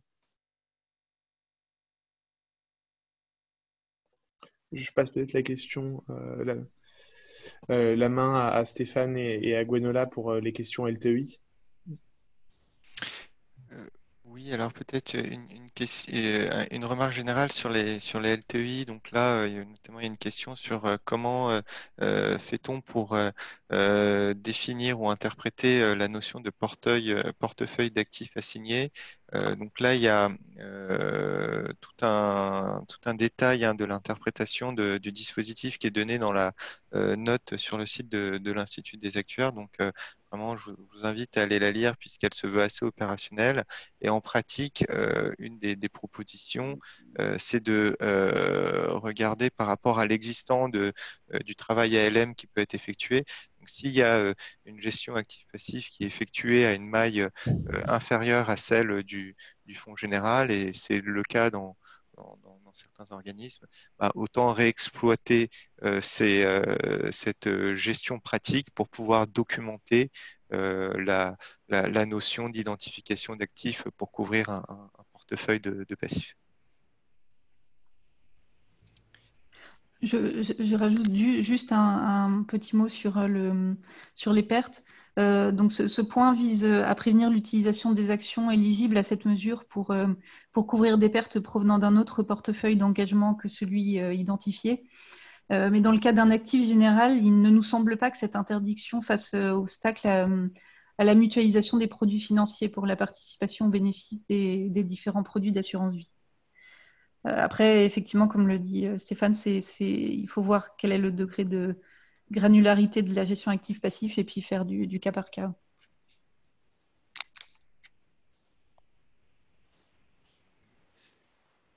Très bien. Je vous propose de passer à la suite et s'il y a d'autres questions, on pourra refaire un point à la fin. Donc on va donner la parole à Victor et Cyriac. Maintenant, merci.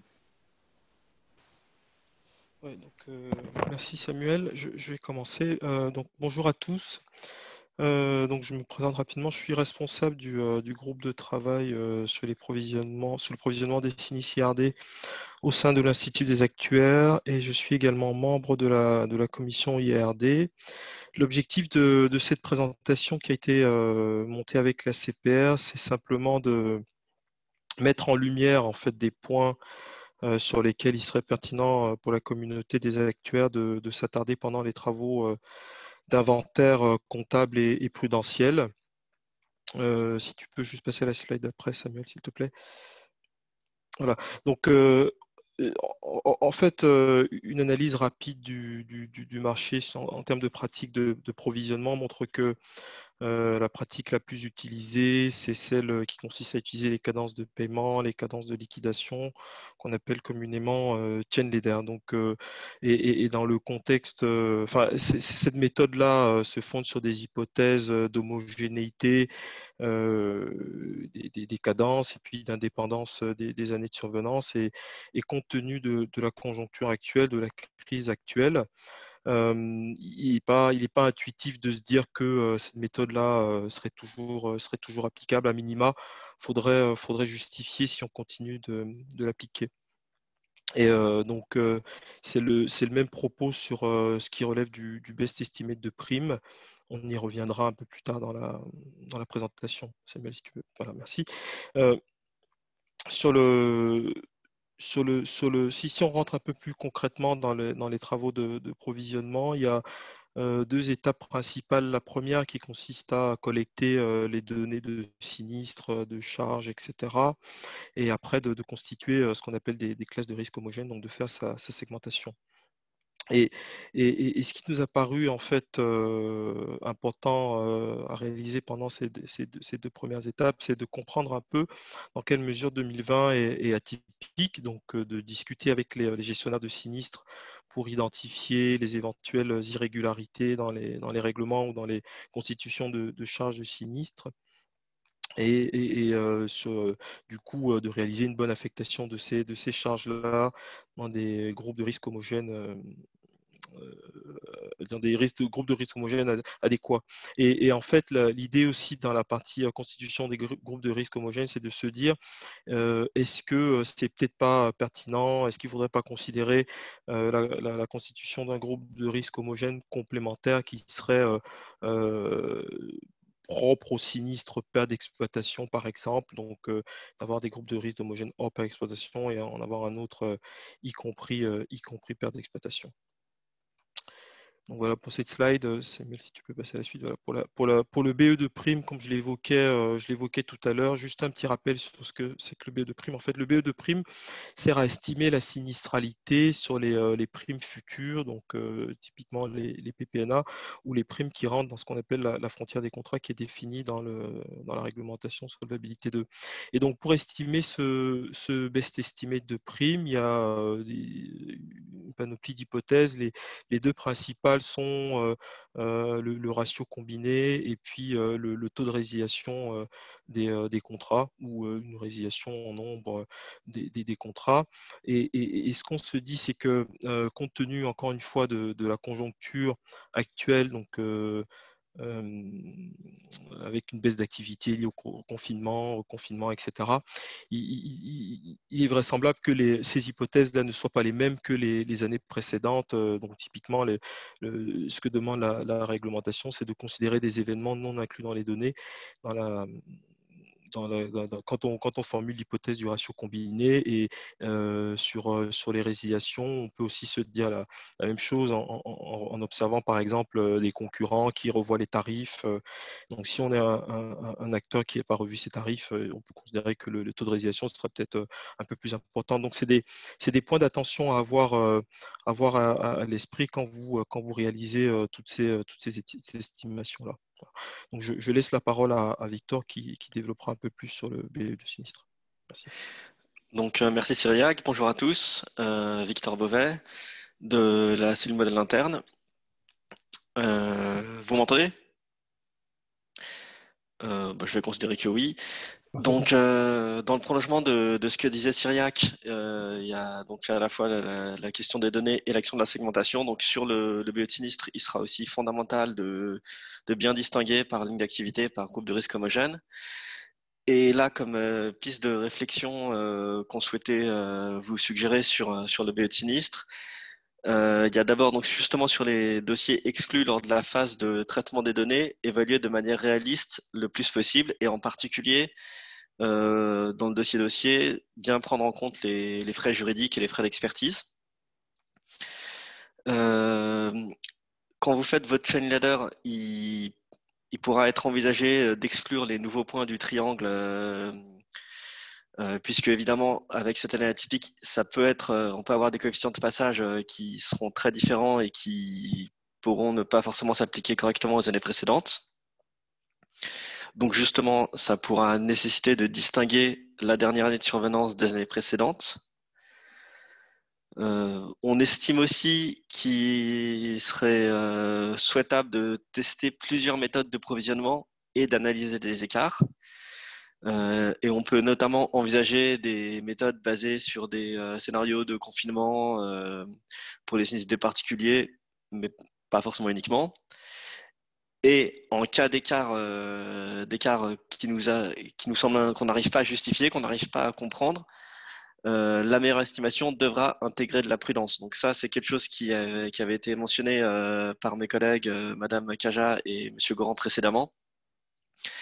Donc là, on essaye d'établir une meilleure estimation, une espérance, mais s'il y a de l'incertitude, y compris sur l'espérance, alors on s'attend à ce qu'on penche vers la prudence. Et pour valider la méthode retenue, on vous encourage aussi à tester la méthode sur les années précédentes pour voir ce qu'elle redonnait, voir à quel point elle marche bien chez vous selon vos différentes lignes d'activité, vos différents groupes de risque homogènes. Concernant la réassurance, là aussi, c'est important de bien l'appliquer, en particulier sur les sinistres de perte d'exploitation, où il est possible que la réassurance effective soit différente des taux de réassurance que vous aviez habituellement les années précédentes sur les groupes de risque homogènes dans lesquels vous mettiez ces sinistres. Donc, c'est important de faire attention à bien calculer la réassurance. Si on passe à la diapositive suivante. Donc, les préconisations que le SGACPR vous apporte sur ces questions. Donc déjà, il faudra que le rapport actuariel pour l'année 2020 précise les réflexions que vous avez menées sur cette année 2020 atypique et finalement la méthode de provisionnement sélectionné et la réflexion vraiment qui vous a mené à ça. Et d'ailleurs, de façon plus générale, et ça a été mentionné aussi précédemment par mes collègues, la fonction actuarielle est vraiment encouragée à donner son avis sur la correcte évaluation des provisions techniques avant la clôture et à être impliquée le plus tôt possible. Pour rappel, et c'est un article qui a déjà été mentionné, l'article 72 du règlement délégué sur la fonction actuarielle, la fonction actuarielle doit évaluer l'incertitude liée aux estimations effectuées dans le cadre du calcul des provisions techniques, et donc y compris l'incertitude qui peut résulter d'une année atypique comme celle que nous sommes en train de vivre. Et enfin, la CPR a communiqué ses attentes dans un courrier envoyé aux fédérations professionnelles le mois dernier. Donc vous pouvez vous rapprocher pour retrouver ces préconisations qui correspondent un peu ou prou à ce que Cyriac et moi venons de vous dire. Merci à tous. Merci Victor, merci Cyriac. Adriane, c'est à vous. Bonjour à toutes et à tous. J'espère que vous m'entendez bien. Et dans le cas contraire, n'hésitez pas à me l'indiquer sur le chat. Donc, permettez-moi de me présenter brièvement. Donc, je suis Adrien Huga, je suis co-responsable du groupe de travail non-vie au sein de la CPR avec M. Beauvais que vous venez d'écouter sur le provisionnement en non-vie. Donc, sur les sujets des USP, je me permets juste de rappeler brièvement de quoi on parle pour ceux qui n'ont pas eu l'occasion d'approfondir ces sujets.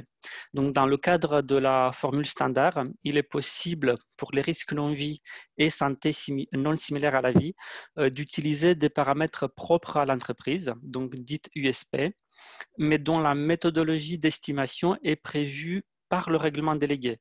Si vous voulez, d'une certaine manière, on peut faire un parallèle avec le modèle interne, mais d'une manière très simplifiée. Et dès le départ, je vais annoncer deux différences très importantes à nos yeux.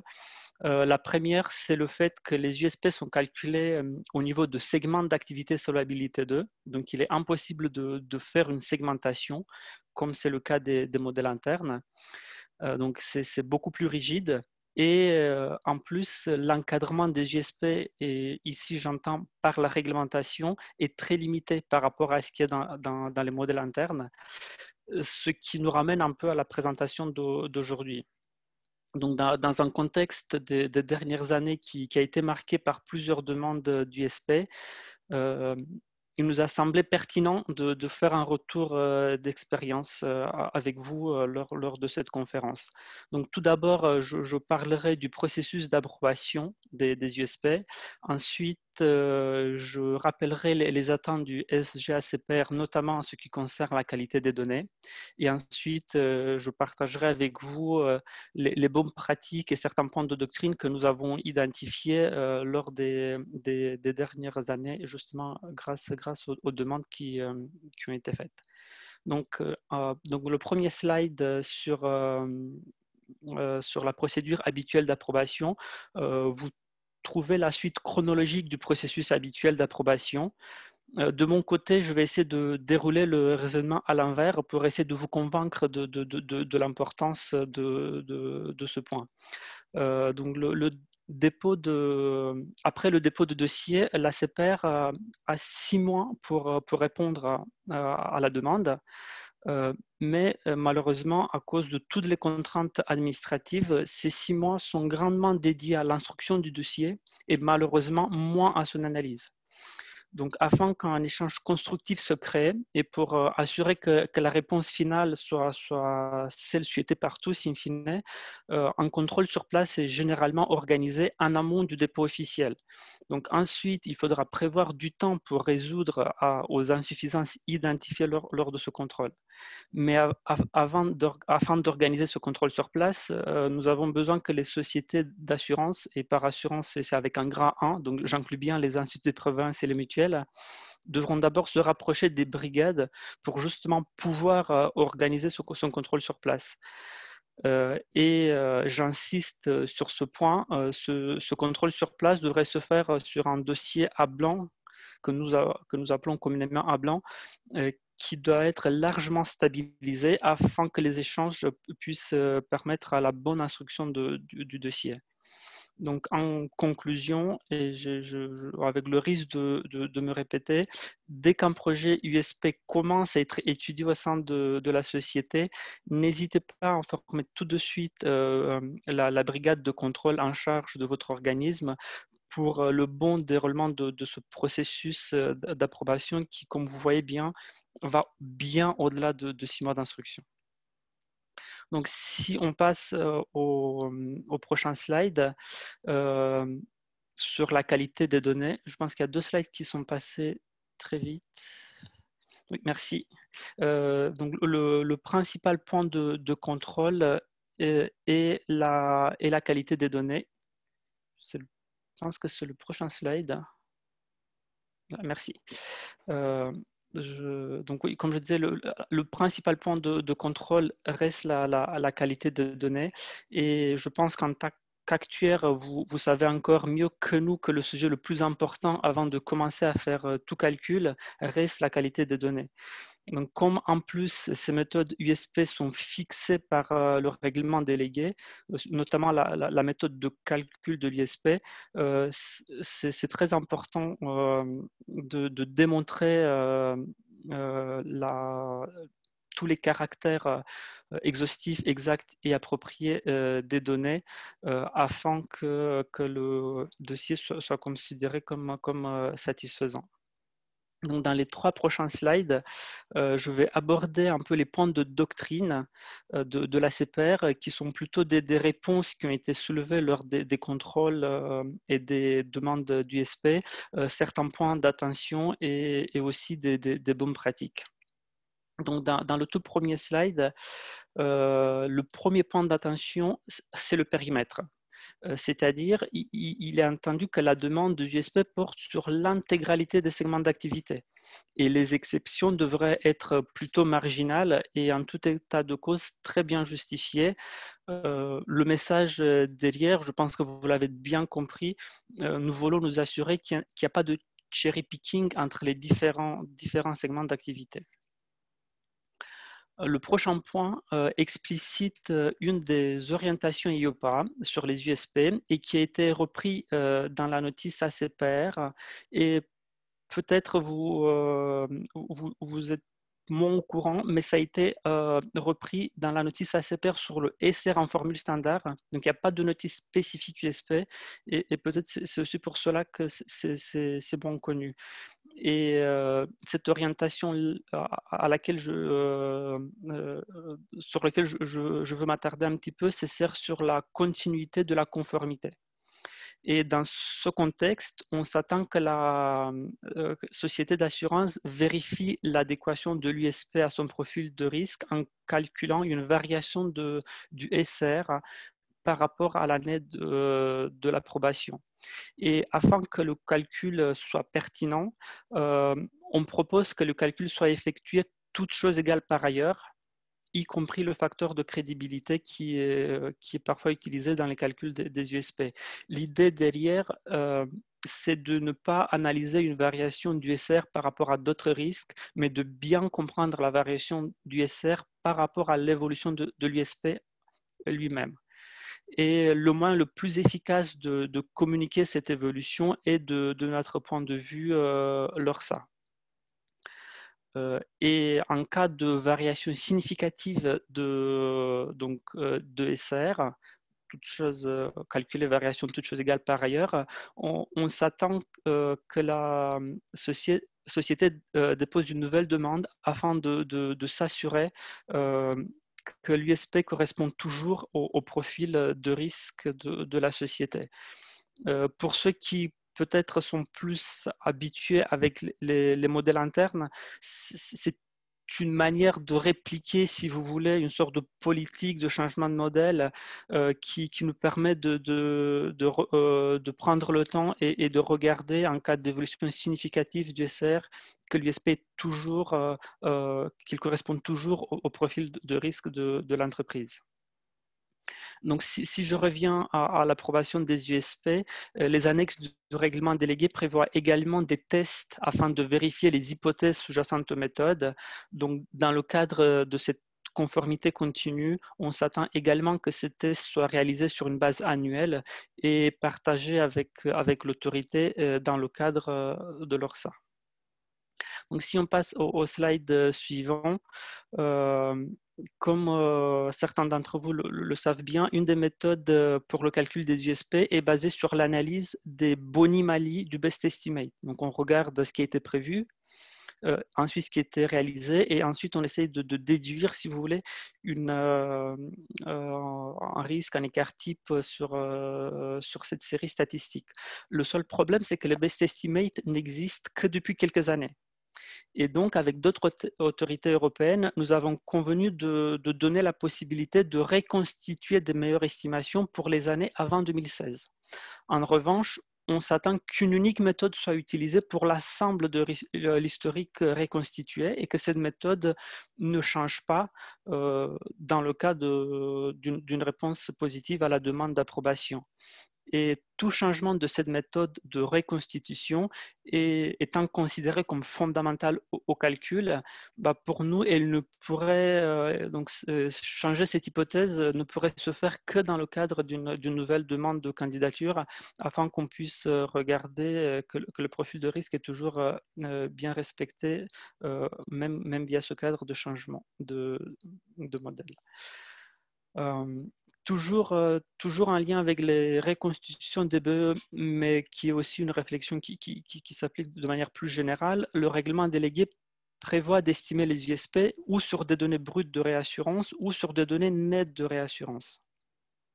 À des fins de simplification, nous proposons de ne pas retraiter les données historiques de la réassurance.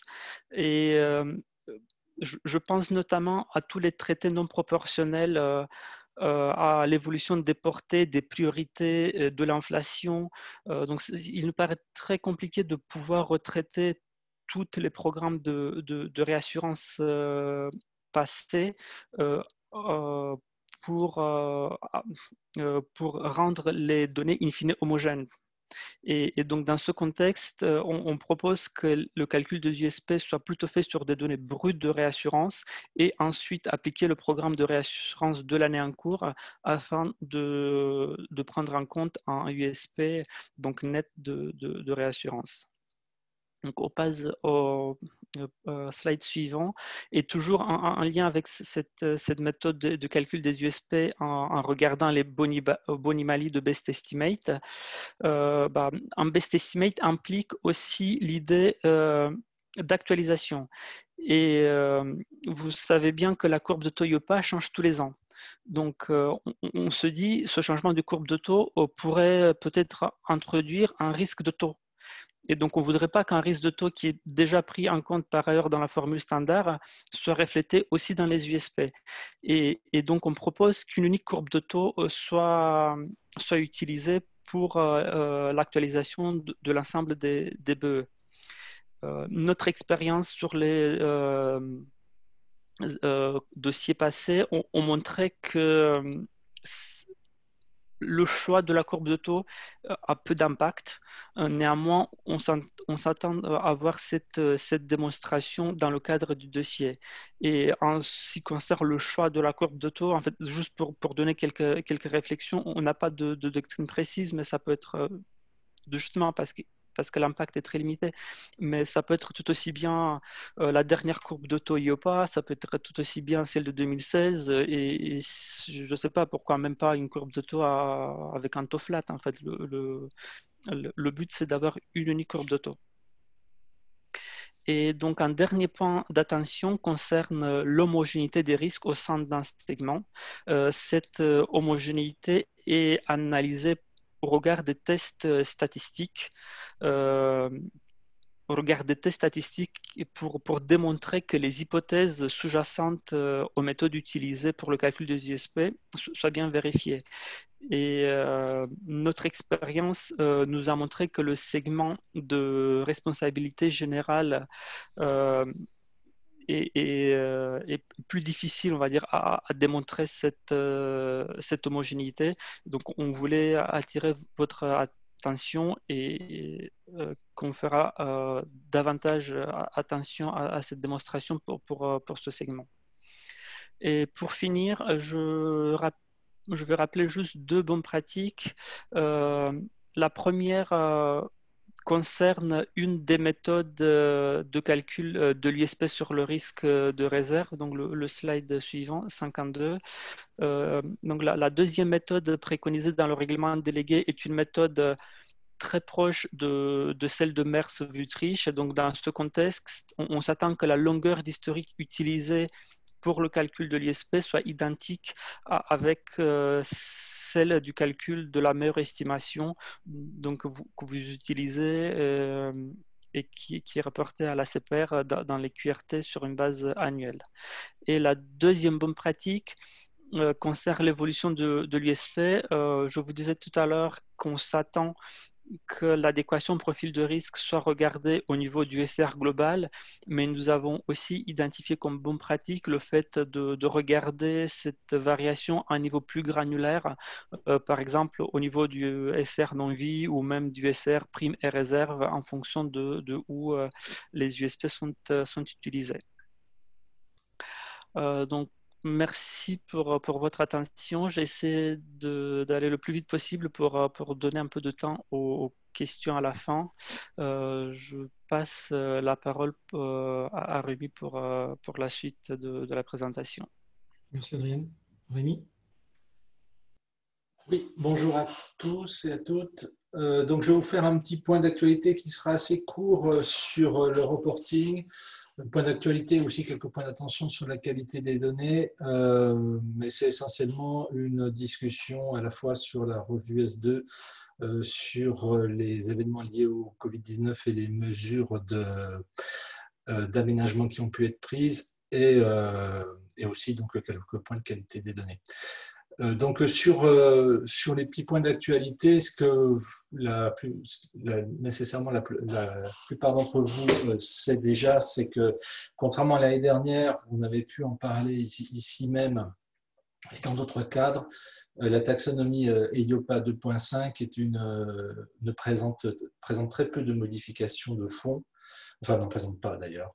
C'est essentiellement des modifications taxonomiques très techniques qui nécessitent peu d'aménagement. Donc on parle de la taxonomie qui sera applicable au 31/12/2020 par différence avec la 2.4 qui était applicable au 31/12/2019. Évidemment, par contre, il faudra se préparer à une échéance d'1 an ou 2 à l'entrée en vigueur des modifications de la revue de solvabilité 2 qui, elles, seront plus importantes que celles qui sont arrivées avec la taxonomie 2.4. Il y a cependant quelques modifications sur les exigences nationales complémentaires, celles qui concernent les États nationaux spécifiques en particulier. Il y a d'ailleurs une petite discussion qui s'est ouverte sur le FR 2301 sur le chat. Alors, ce n'est pas le FR 2301 qui a été modifié. Par contre, on a les États qui sont liés aux primes santé en particulier et qui sont reportés à l'adresse, qui ont connu une évolution assez importante.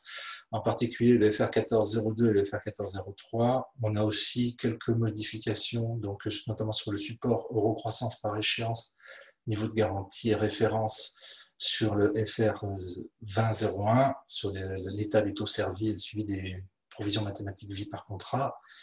Et on a aussi une harmonisation des libellés, là c'est plus modeste, sur le FR 22, notamment avec une mise en conformité qui est liée à une exclusion relative à des placements directs dans les ORPS. Donc là, il s'agit de quelque chose de plus limité.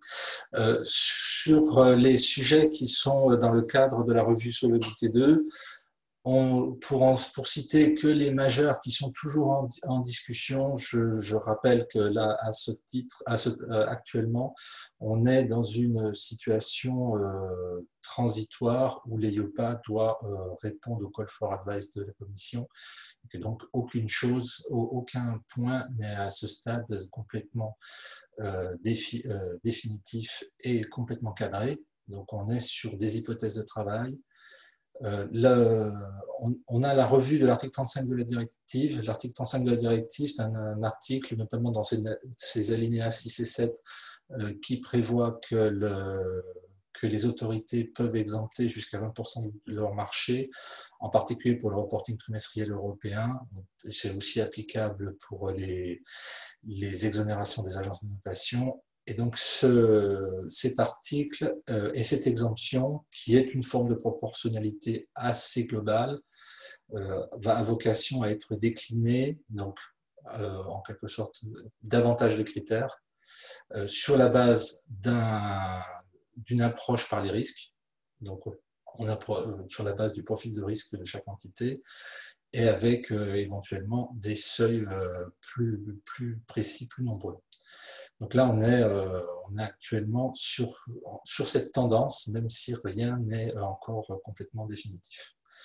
Quelque chose qui est plus certain, même s'il faut en attendre la confirmation, c'est le split du SFCR entre un two-pager, c'est-à-dire un document de 2-3 pages qui serait destiné au grand public et qui présenterait les grandes lignes, qui ressemblerait assez largement à ce qui est la synthèse aujourd'hui du SFCR, on est un petit peu plus détaillé, et à un support complet pour les professionnels.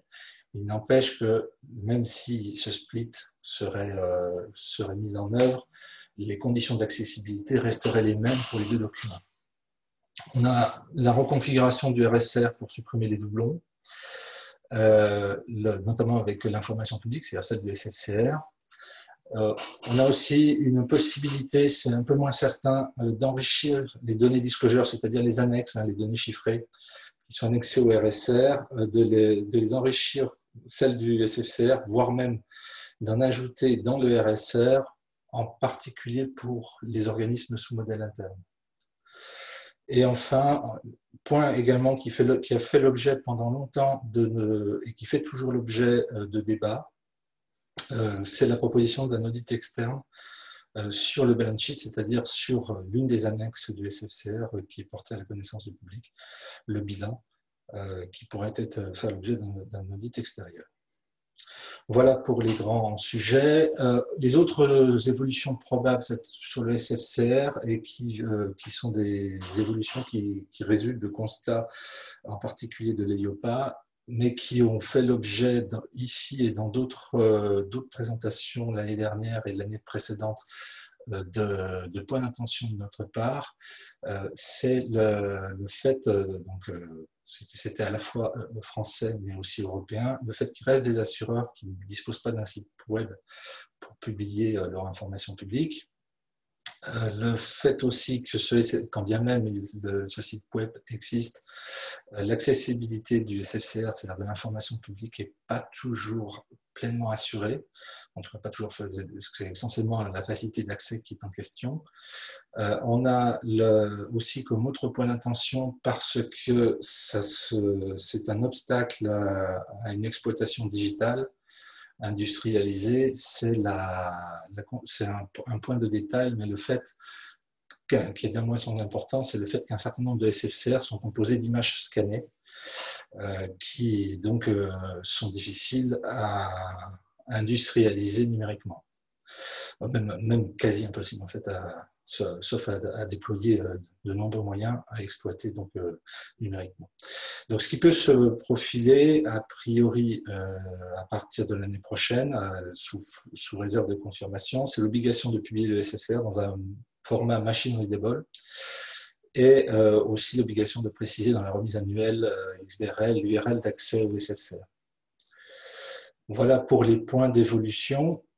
On peut passer à la slide suivante.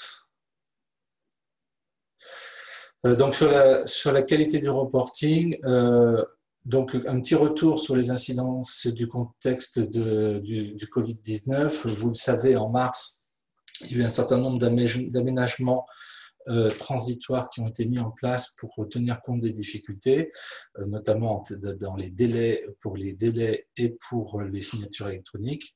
Donc à ce stade, nous n'avons pas d'informations sur une reprise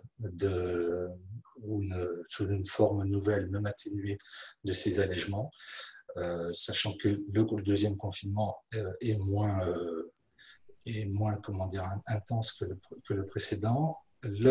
Parmi les points d'attention, en tout cas pour ce qui nous concerne du reporting, on a des difficultés à traiter et ça, en fait c'est très variable selon les organismes ou les groupes, mais on constate toujours, et il y avait eu une présentation de ces états l'an dernier sur les états Valuation Analysis, une difficulté sur le remplissage de ces états qui pour un certain nombre, pose encore des soucis importants. Et on a des points d'attention sur les exigences nationales complémentaires, sur les ENS, avec le fait que si on constate que les totaux entre les ENS, entre la valeur des comptes sociaux dans les États européens, entre la valeur, les totaux dans les rapports des CAC, tout cela généralement concorde globalement, c'est-à-dire il n'y a pas d'erreur flagrante. Par contre, lorsqu'on rentre un peu plus dans le détail et qu'on regarde ligne à ligne et qu'on compare les valeurs des comptes sociaux dans les États S2, dans les États nationaux spécifiques, là par contre, on peut rencontrer des discordances assez significatives. On a aussi, et ça fait écho à des sujets qui ont été développés tout à l'heure et qui ont fait l'objet de questions, l'intégration de la PPV dans les fonds propres excédentaires, en particulier pour les secteurs mutualistes ou paritaires, où on sent qu'il y a effectivement des difficultés. Ça pourrait amener à ce que j'ai vu qu'il y avait des demandes sur des modes des présentations, en quelque sorte des FAQ. On va réfléchir à ça parce qu'effectivement, c'est une question. On a aussi sur l'état de suivi des provisions mathématiques sur le FR20 qui est important.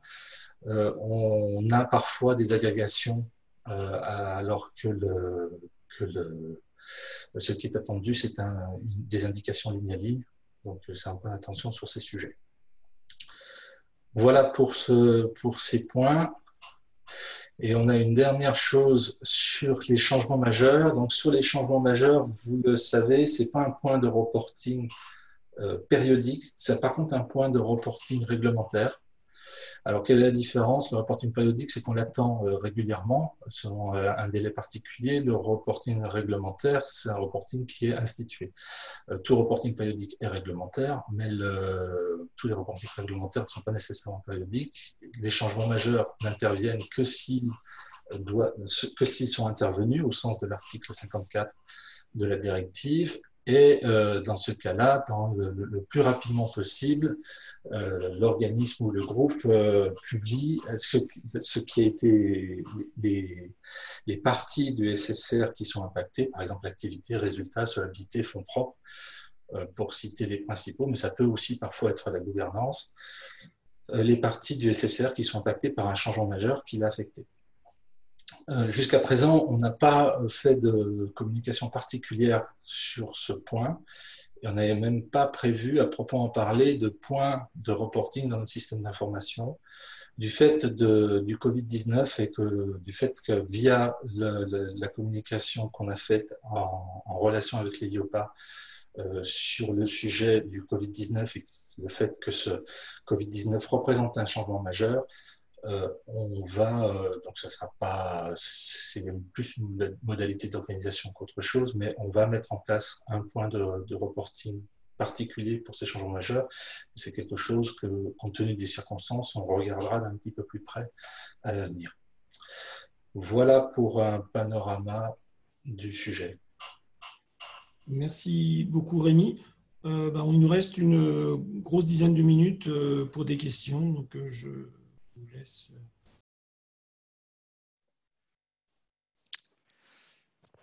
Bonjour. Je vois qu'il y a une question sur la publication du ratio, y compris ou sans PPB. Alors, je rappellerai là, ce qu'indiquait Raphaël tout à l'heure de la CPR, c'est qu'en fait, dans le SFCR déjà en tant que tel et les états publics, on précise dans l'état de fonds propres le montant de fonds excédentaires.